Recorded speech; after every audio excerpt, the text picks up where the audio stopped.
Good day, Sonic Squad.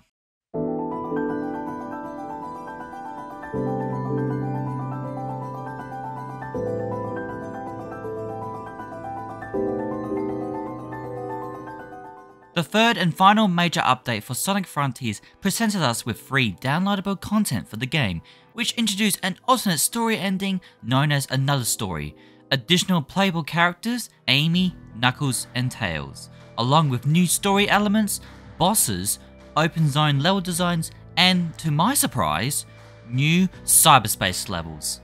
The Final Horizon features 9 new cyberspace levels, with each one having a drastic remix on the original cyberspace level from the base game, with each level featuring a unique mechanic, as well as new missions and collectibles, and each level receiving remixed music handled by a different composer than their original one. Before the final update arrived, I did a top 10 video of my favourite cyberspace levels, and with the Final Horizon's 1-year anniversary just right around the corner, I thought it'd be a great time to revisit and discover the new cyberspace levels and see where they rank in comparison to the original ones, and to see which ones I think are the best ones. Pretty much all of them are better than originals. This video I will be going over each Final Horizon cyberspace level in order of my preference and discuss my reasons and opinions of them, focusing mainly on the level design, the gimmicks, and the music if necessary. Time and time again, where I must remind you that this is my opinion, so it's not factual evidence. It is what I believe to be the best levels, and are more than likely to be different to what your personal favourites are. But feel free to correct me and tell me how correct I am, and it'll make me feel special. Coming in at number 9 is Cyberspace 4-C. 4-C is a very linear stage with small branching paths throughout what generally leads to the same end. This stage incorporates the rocket boost gimmick, which can be obtained by hitting these green containers in the stage and enable you to boost super fast and into enemies without taking damage, just like in Generations and Unleashed. As a remixed version of 4-5, it's very linear, but it focuses more on the speed aspect of Sonic gameplay, especially when you are racing against a hologram Tails. What? While I do like this level, it is the weakest one of the bunch due to the length and the lack of level design variety. The level will have you running up and down hallways and walls and run around in loops to help extend the length. As long as you are maintaining and hitting the rocket boost capsules, you will feel super fast and powerful when you blast through enemies. It is a simple race from point A to point B and how fast you can do it. Having said that, you can go off the main path and skip sections to save time, provided you timed it correctly with enough speed and momentum, especially if you want to speedrun or find the secret gold ring. The remix music does help you lock in and encourages you to go fast and dash like a maniac. Can't believe I actually said that. There is no moment of slowing down, and the level makes sure that you are constantly running, which I do give credit for, even if it does feel automated in a way. It's a better version of 4-5 in the speed department, and that's enough reason for me to play it over the original. Next at number 8 is Cyberspace 4-A. Being a remixed version of 1-4, 4-A is a relatively straightforward stage with a small handful of branching paths that lead to the same goal point. There are many hexagon-shaped structures to jump on around and through them, and this stage uses the rocket boost gimmick again. It is pretty much an extension of Generations' Green Hill Zone with different level design to make it stand out on its own. There are some hexagon-shaped structures that you can reach and run across to give off extra height off the ground.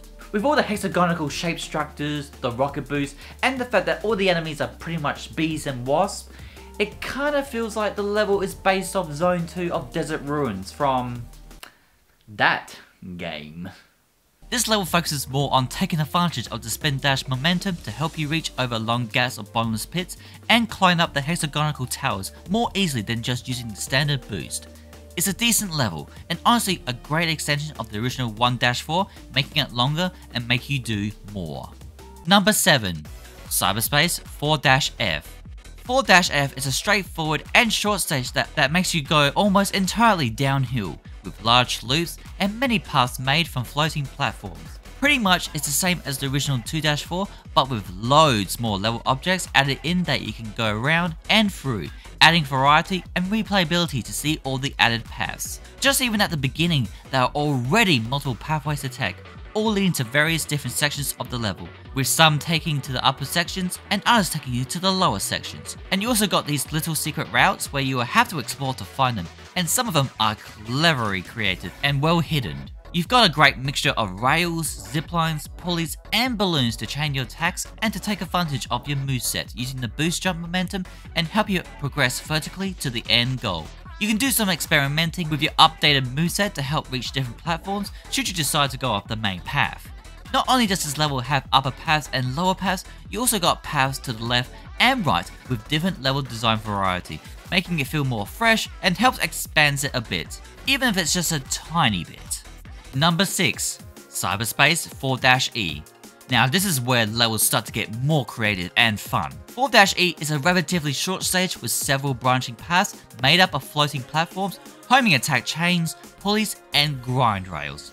Throughout the stage, Sonic will have a bomb floating over his head with a time counting down, which he can extend the timer with clock items scattered around the level. This level does a great job of balancing the original 1-5 and the addition of new elements to keep a new, fresh experience. The original already had a decent amount of branching paths, but 4-E adds a shit ton more that can lead to a whole new secret goal ring. It may not extend the level length like 4-A did, but the alternative pathways just make it way more fun, particularly thanks to the cool cinematic cameras. The new level design includes homing attack onto Spinny's upper tower to reach a grind rail, homing attack chain of egg robos to reach a pulley that you can swing from around sections of the vanilla 1-5 level, more grind rails where you can rail launch yourself onto other rails to continue grinding, and plenty of opportunities to run off the ramps to reach other platforms using the boost momentum. I could go on and on, but the point is, the level design is great as it lets you explore and be creative to find the fastest route possible, or to find clock items to prevent the bomb from going off. The remix is a decent track that adds in entirely new vocals, but it's nothing compared to the original version, aka the best cyberspace music track. My opinion, so accept it and move on. Overall, 4-E makes the 3D sections of Generation's chemical plant much better with the additional level design that introduces more ways to go through the level, adding more replayability and discovering new shortcuts to blitz through, whilst making it more fun. Number 5. Cyberspace 4-H. 4-H is a long, relatively linear stage filled with grind rails, laser fields, balloons and boxes, both ones that must be broken to proceed and ones that must be used for tight platforming. 4-H features a mine radar gimmick where it will indicate how close you are to a mine, and getting close to one will blow up and send you flying upward. It's a fun level with cool level design that you're able to take shortcuts alongside the linearity. 4-H has a nice blend of platforming sections and speed sections that alternate between each other, whilst avoiding hidden mines and laser fields that intend to slow you down. It also has more grind rail sections with cool camera angles that doesn't disrupt the flow. You also got some mini paths on the left and right side that you can choose to take that end up leading to the same main path. Some may find this a bit pointless, but it's nice to have a variety that can change up your run with each playthrough.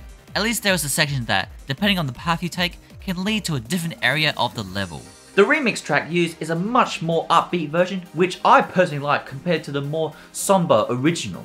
When comparing to the original 4-4, this remix stage is more of a less hazardous adaptation with the lack of moving spike balls, so you could say this is an easier version, which is a bit disappointing, but it's still a fun level to go through. With number 4, we have Cyberspace 4-D. 4-D is a short but very open stage with a large amount of paths that tend to loop on themselves, and fast can make finding one-way's path tricky.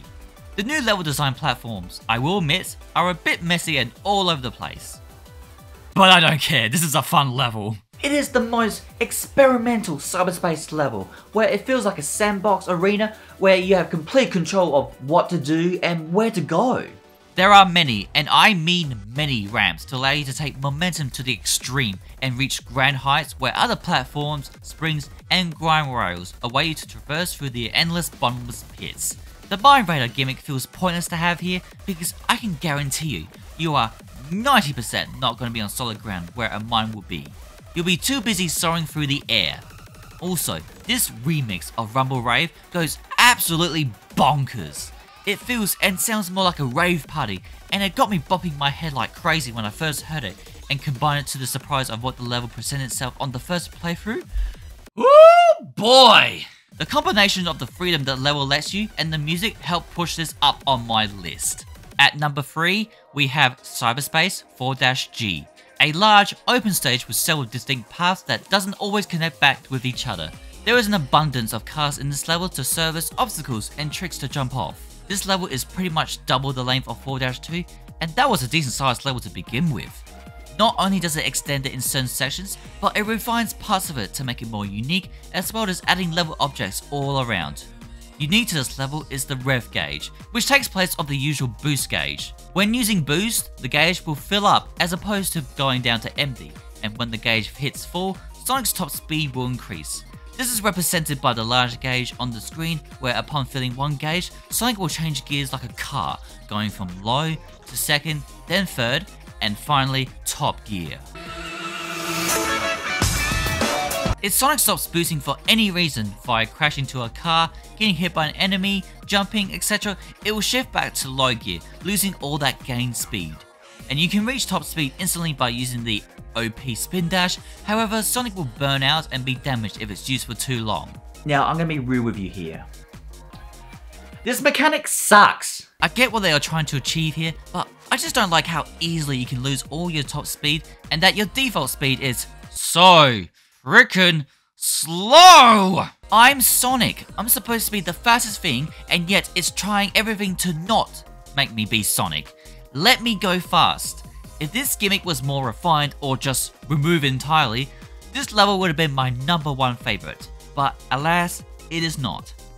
Now, despite that, the level design makes up for it, with parts of it intertwined with itself, such as grind rails that go through the loop-de-loops and added grind rails and springs on the vanilla level sections, hidden in plain sight that takes across other sections of the old and new. Some of the old shortcuts from the original 4-2 exist in 4-G, so you can still take them if desired. 4-G is an upgraded version of 4-2 in particularly everywhere possible, only just being dragged down by the restricted use of the rev gauge mechanic, stripping away the potential of it being the best cyberspace level, especially one focused on pure speed. Coming in at number 2 is Cyberspace 4-B. This was the first new cyberspace level that I played, and I'm sure it was for many others on their first playthrough, and let me tell ya, what a first impression it made. 4-B is a large, open stage with many paths to choose from, with the stage's primary gimmick and hazard being an excessive amount of falling platforms. And then this is another race stage against hologram tails, and honestly, it's the best one. The level design is really open with many alternative routes that feel meaningful and not just a short diverging path that leads back to the main one. I'm pretty sure that all the paths you can take rarely connects back until the last section of the level, and I'm certain there's still some I have personally yet to discover. That just shows how much 4-B opens up on the already amazing 3-1. With the many pathways you can take, it allows more experimentation to take advantage of the momentum. And not only the fact it's one of the most expansive levels, it's also one of the more difficult levels to complete, thanks to the many crumbling platforms scattered throughout the whole Green Forest level, and that you need to be precise with your platforming while being on the run, which also makes it more rewarding when you complete it, especially if you beat hologram tails. You'll be doing a lot, and each replay of the level gives you multiple opportunities to explore and discover other secret paths that you can take that will lead you to other parts of the level, especially if you're speedrunning. I'm convinced that 4-B was designed to be speedrun in general, and the developers went crazy with the level design and created loads of variety for the player. Cyberspace 4-B is so done good that it almost became my #1 favorite. It just missed out because of this one cyberspace level, which brings me to my #1 new favorite cyberspace level of the Final Horizon. And finally, at number 1, we have Cyberspace 4-I. 4-I is a relatively straightforward level with several branching paths that make up of floating platforms. Throughout the level is an excessive amount of cars that serve as obstacles, background scenery, and platforming elements that can be bounced off. Unique to this level is the fact that, unlike the other remix stages, which followed the general path of their original level counterpart, 4-I is structured backwards, therefore making this level an uphill climb as opposed to a downhill one. Also unique to 4-I is that the gravity of the stage is lowered, thus allowing Sonic to float through the air for much longer and reach great heights. You can take advantage of the low gravity to jump higher and reach faraway platforms with the spin dash. It is also a very open and wide level, allowing you to explore and find several branching paths, More core camera angles are here, which add more creativity and style. It's just so much fun to boost on the rhyme rails in this level, and just to see how much is still left in the surroundings and in the distance. And the music?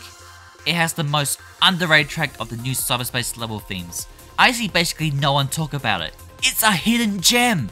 The EDM mixed with the GJ style drops makes it a standout as one of the best tracks in the whole Frontiers soundtrack. We've always said about 4-I in terms of the branching pathways in the level design, the gimmicks, the music. It's no surprise when I say this. Cyberspace 4-I is the best Final Horizon Cyberspace level. There we have it, folks. I have gone through all 9 of the Final Horizon Cyberspace levels and have ranked them from the weakest to the best. These new additions to the cyberspace realm, to me, feel like experimentations to help improve the quality of level design for the next mainline Sonic game that focus more on momentum, and overall, I'm happy with the results. Now, as for my previous top 10 cyberspace levels, it's pretty much obsolete now. So if I were to combine the original ones and the new ones for a definitive list, it would go something like this.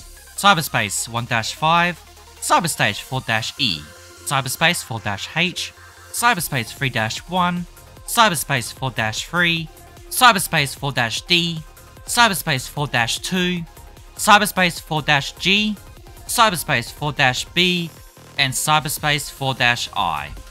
I want to thank you for your time and listen to this Aussie Sonic fanboy talk about his favourite cyberspace levels in Frontiers. And if you are interested, why not check out some other top 10 videos I have done for, Frontiers and other Sonic games. From the music to the levels, the list is right here. So I would recommend checking them out, but I'm not trying to be biased or anything. So again, thank you for your time and take care.